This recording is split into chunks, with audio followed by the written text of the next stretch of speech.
अस्सलाम वालेकुम सर, क्या हाल है? ठीक ठाक है सर। मैं आपसे डेमो वीडियो शेयर कर रहा हूँ जो आपका बिज़नेस था, सीसीटीवी कैमरा सेल परचेज़ का। तो सबसे पहले सर लॉगिन करते ही हमारा आपको एक डैशबोर्ड शो होगा जिसमें एनालिटिक्स देख सकते हैं हम टोटल मैंने कितनी पेमेंट इस साल की पे की है, कितनी मैंने रिसीव की है, मेरे बैंक अकाउंट का क्लोजिंग बैलेंस क्या है, मेरी इन्वेंट्री क्या सूरत हाल है। इसी तरह मेरे एक्सपेंसेस जो हैं, मेरे लोस्ट और कौन सी प्रोडक्ट्स पड़ी हैं, टॉप 5 से एक्सपेंसेस कौन से मेरे हो रहे हैं। इसी तरह मेरी रिसेंट शिपमेंट कौन सी थी जिस जो मैंने माल मंगवाया है। इसी तरह मेरी लेटेस्ट सेल कौन सी आज हुई हैं। और फिर ग्राफ की सूरत में देख सकते हैं आपका एक्सपेंस की लाइन कहाँ जा रही है, इनकम की लाइन कहाँ जा रही है, परचेज आपका कितना हो रहा है, किस हिसाब से हो रहा है। तो नेक्स्ट हम जाते हैं कि सलार के ऊपर, शिपमेंट के ऊपर। पहले मैंने शिपमेंट ऑलरेडी सप्लायर के ऐड करके रखे हूँ जहाँ से मैं अपना माल उठा रहा हूँ, जहाँ से मैं अपने कैमराज या अपने कैमरा के स्पेयर पार्ट्स ले रहा हूँ। TLC ग्रुप ऑफ कंपनी से हो गया जी, ई सोल्स हो गया, सन सोलर हो गया, इनसे मैं अपने कैमरा से लेता हूँ। तो इनका जैसे मैं क्लिक करूँ तो इनका रिकॉर्ड भी अलग से मुझे शो हो रहा है कि इससे मैंने इतने पैसे लेने हैं, इतने मैंने पे कर दिए हैं, इतने मैंने अभी इसके देने हैं। तो अगर मैं व्यू की परचेज़ की रिपोर्ट भी देखने से क्लिक करूँगा तो परचेज़ की मुझे रिपोर्ट भी शो हो जाए, इसका लेजर पूरा।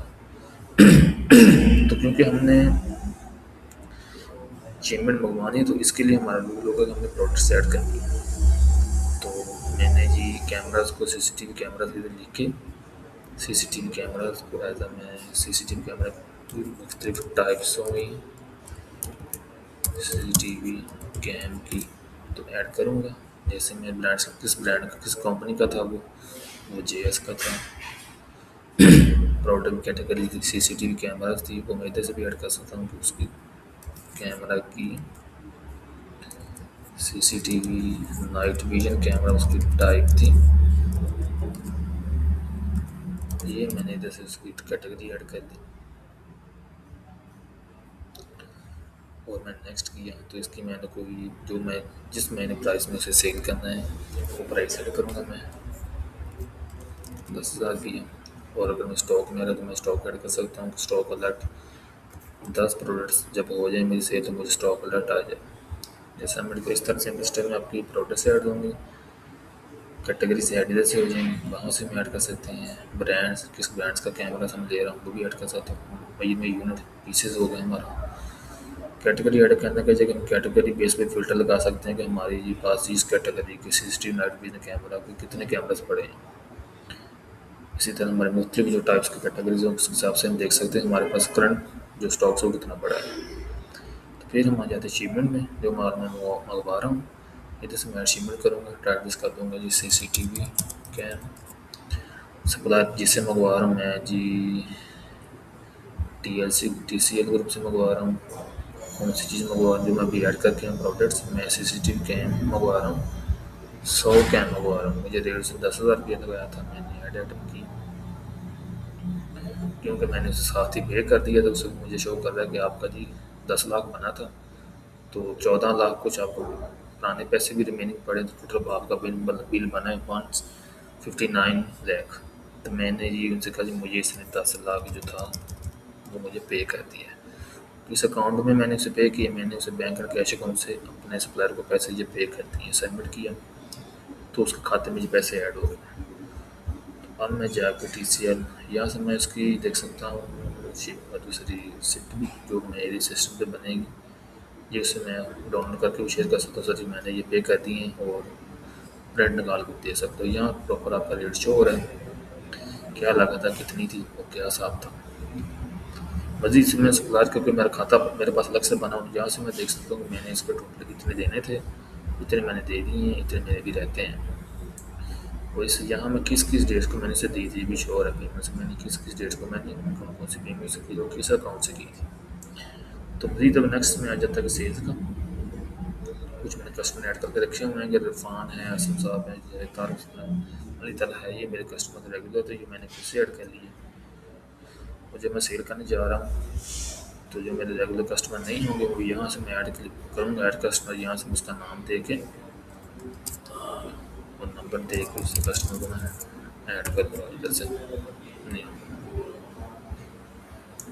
यहाँ से मैंने कस्टमर चूज़ किया किस डेट को मैंने उसे चीज़ सेल की थी वो चूज़ की, कौन सी की थी, मैंने उसे जी CCTV कैम शेयर किए थे, उसने मेरे से एक कैमरा लिया था, मुझे 10,000 रेट लग गया है, मैंने उसे 12,000 दिया, लगा दिया रेट। यहाँ से मैं उसका rate on the spot change कर सकता हूँ।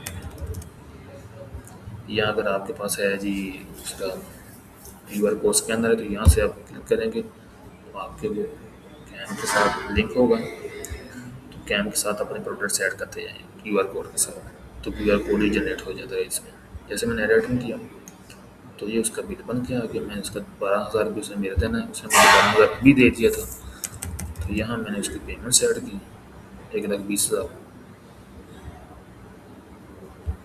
तो किस अकाउंट में मैंने पैसे लिए, मैंने बैंक एंड कैश अकाउंट में पैसे लिए, सबमिट किया, तो ये उसकी रिसिप्ट भी मेरे पास बन गई, उसका रिकॉर्ड मेरे पास मेंटेन होगा अली का। ये यहाँ से मैं उसकी रिसिप्ट देख सकता हूँ, मैंने जी ये मेरी कंपनी का नाम ऊपर आएगा, ये जी मेरी कंपनी की एप्लीकेशन आएगी, मेरी कंपनी का नाम आएगा, तो कौन सी प्रोडक्ट उसने ली थी वो आएगा, प्राइस क्या थी, क्वांटिटी कितनी थी, क्या रेट लगाया, तो उसने पे कर दी जी, उसने पे कर दिया। तो ये इस हिसाब से यहाँ से मैं इसे डाउनलोड भी कर सकता हूँ और यहाँ से मैं प्रिंट निकाल के भी दे सकता हूँ। तो ये हमारा सेल परचेज का काम होगा। यहाँ कस्टमर का अलग से खाता बन रहा है, जैसे मैं अली पे क्लिक किया तो यहाँ मुझे शो हो रहा है कि अली से मैंने जी इतने पैसे लेने हैं, तो इतने उसे दे दिए हैं, कोई भी रुपया बकाया चार्ज उसका नहीं रहा। पेमेंट्स में देख सकता हूँ किस डेट को उसने मेरी पेमेंट की थी, किस अकाउंट से मैंने उसे रिसीव किया पैसे। तो ये हमारा सेल परचेज का काम होगा। नेक्स्ट एक्सपेंसेस का, जो मेरे शॉप के या मेरे बिजनेस के एक्सपेंसेस होते हैं, हमें कैटेगरीज में तकसीम कर लेते हैं। मैंने तकसीम किया हुई सॉफ्टवेयर की सब्सक्रिप्शन है, ये यूटिलिटीज बिल है, मेरे होटल लोकेशन है जो मेरी रेंट की है, तो कैटेगरी मैंने कुछ ऐड करके रखी हुई है, फिर मैंने यहाँ से सिंपली एक्सपेंसेस ऐड कर सकता हूँ। मैंने जी उसका एक्सपेंस है जो मेरा जी बिल है इलेक्ट्रिक सिटी का, कितना जी मेरा बिल आ गया जी 50,000 रुपया। किस डेट को मैंने पे किया था, मैंने जो से जी 7 को किया था पे।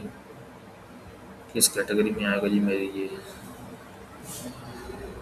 रेंट की, जहाँ मैं यहाँ इलेक्ट्रिसिटी का अगर नहीं है तो मैं यहाँ से मैं बिल कह सकता हूँ कि बिल कैटेगरी मैंने ऐड की ऑन द स्पॉट और यहाँ से मैंने चूज़ किया, ताकि आपको मेरी लिए सिंपल रहे कि मैंने कौन कौन सा बिल पेमेंट की। तो मैंने बैंक एंड कैश अकाउंट से उसकी बिल की पेमेंट सबमिट किया। तो इस तरह हमारा जी ना ये ऐड हो चुका है एक्सपेंसिव। नेक्स्ट हमारे इसमें मिल रह जाता है कि मैंने अपने बैंक अकाउंट्स में मैनेज करने हैं, जो मैंने ऑलरेडी बैंक एंड कैश को ऐड करके रखा हुआ था, यहाँ मेरे बैलेंस भी शो हो रहा है माइनस में। तो इसमें व्यू हिस्ट्री देख सकता हूँ, मेरा टोटल बैलेंस इतना माइनस में जा रहा है, और जी मैंने किस किस से पेमेंट ली है, किस से दी है, मेरा कौन सा एक्सपेंस गया है, किस अकाउंट से गया है, तो ये मेरा टोटल प्रॉपर रिकॉर्ड मेरे पास शो हो रहा है हिस्ट्री का, ताकि कल को मेरी डिजीज आने हो जाए। तो नेक्स्ट मैं इसमें जाता हूँ पेमेंट्स में, कुछ जैसे सप्लायर को मैंने पेमेंट्स बाद में की हैं, तो ये मैंने आधार कर लिया, या कुछ मेरे से आधार माल ले गया है सेल्स पर्सन, तो मैंने ऐड पेमेंट की है। तो कस्टमर था जी अली, मेरे से कोई पैसेदार मेरे से माल धार लगा, पैसे दे के नहीं गया। तो जैसे ही मैंने इरफान को सेलेक्ट किया तो उसका जो शो हो गई, मैंने इसका जी इसने मेरा 4,10,400 रुपये देना है, तो ये ऑटोमेटिक सिस्टम ने उठा लिया। यहाँ से मैं उसको पेमेंट ऐड करूँगा, उसने मुझे अभी अदा कर दिया था। तो जैसे ही मैंने सबमिट किया तो उसकी रिसिप्ट बन जाएगी, इस बंदे के मैंने इतने पैसे रिसीव कर लिए हैं, यहाँ से उसे मैं शेयर कर सकता हूँ, ये अपने रिसिप्ट ले लें, बिल बन गया आपका, तो इस चलान उसका फॉर्म हो जाता है। इसी तरह अगर मैंने किसी सप्लायर के पैसे देने हैं तो मैं इसे सप्लायर सेलेक्ट करूँगा, यहाँ सिंपल मैं सप्लायर को सेलेक्ट किया तो यहाँ मुझे ऑटोमेटिक सिस्टम बता देगा कि मैंने इसके भी इतने पैसे देने हैं। तो मुझे इसमें पेमेंट सपोर्ट में आ जाता है, यहाँ हम देख सकते हैं मेरी टोटल इनकम कितने पैसों में थी, मेरा टोटल एक्सपेंस कितना हो चुका है, मेरा टोटल परचेज कितनी हो चुकी है, मेरा जी टोटल रेवेन्यू क्या है, और मेरे ट्रांजेक्शन मैंने कौन कौन सी की हैं, कौन कौन सी ली हैं, ये टोटल रिकॉर्ड मुझे आ रहा है। तो नेक्स्ट में आ जाता है हमारा रिपोर्ट्स में बैलेंस रिसीवेबल। बैलेंस रिपोर्ट में आ जाता है कस्टमर से जिससे मैंने अभी पैसे बकाया लेने हैं, जिस कस्टमर ने मेरे पैसे देने हैं वो आपको सारे कस्टमर रिसीवेबल में शो हो जाएंगे बैलेंस रिपोर्ट में। तो यहाँ ये भी शो हो रहा है कि लास्ट पेमेंट उसने किस डेट को की थी, ताकि मेरा रिकॉर्ड मेंटेन रहे कितनी की थी। इसी तरह सप्लायर की जिसके पैसे मैंने देने हैं वो भी सारा रिकॉर्ड आ रहा है, एक क्लिक में देख सकता हूँ कि मैंने किसके कितने कितने पैसे देने हैं, वो लास्ट 6/3/4 चौथे मंथ को मैंने किसको कितनी पेमेंट की थी। तो ये हमारी और ईजी हो जाएगा, यहाँ से हम शीट सेंड कर सकते हैं, यहाँ से हम अलर्ट भी सेंड कर सकते हैं। अपने कस्टमर को कि ये जी आपने पेमेंट अभी देनी है। तो नेक्स्ट हमारा स्टॉक में आ जाता है कि स्टॉक इन हैंड कौन सी प्रोडक्ट्स हैं, स्टॉक आउट ऑफ स्टॉक कौन सी हो चुकी हैं, 9 अवेलेबल थी, टोटल रिसीव 20 हुई हैं, 11 11 जो हैं वो सेल हो चुकी हैं। आउट ऑफ स्टॉक कौन सी प्रोडक्ट्स पड़ी हुई हैं, लेस स्टॉक कौन सी थी। लेजर रिपोर्ट में देख सकते हैं कि हम बिजनेस की रिपोर्ट, ये रिपोर्ट मेरा ओपनिंग बैलेंस क्या था, क्लोजिंग बैलेंस क्या था, कितने पैसे कब मेरे डेबिट हुए हैं, क्रेडिट हुए हैं। इससे आप परचेज रिपोर्ट डेली वीकली देख सकते हैं। एक्सपेंसेस रिपोर्ट है हमारी, बिजनेस रिपोर्ट आ जाती है, इसमें 2 डे रिपोर्ट आ जाती है हमारी बिजनेस की, और हमारा प्रॉफिट एंड लॉस रिपोर्ट भी आ जाती है इसमें, जो हम मंथली ईयरली वीकली देख सकते हैं। जिसमें हमारा ओवरऑल सेल्स अमाउंट इतनी थी, हमारा परचेज अमाउंट इतनी थी, मेरे एक्सपेंस ये बने, वो भी मेरा माइनस में जा रहा है या प्लस में जा रहा है। तो ये हमारा टोटल एक सिस्टम है सर, जो आपके रिक्वायरमेंट बिल के मुताबिक है। जो हमारा ऑनलाइन सॉफ्टवेयर है, जो दुनिया में कहीं भी एक्सेस कर सकते हैं, मोबाइल से भी कर सकते हैं, लैपटॉप से कर सकते हैं, कंप्यूटर भी कर सकते हैं। मैं उम्मीद करता हूँ ये आपके बिज़नेस के बिल के मुताबिक है, जो आपकी पूरी रिक्वायरमेंट को पूरा करता है। तो बहुत शुक्रिया सर, अल्लाह हाफिज़।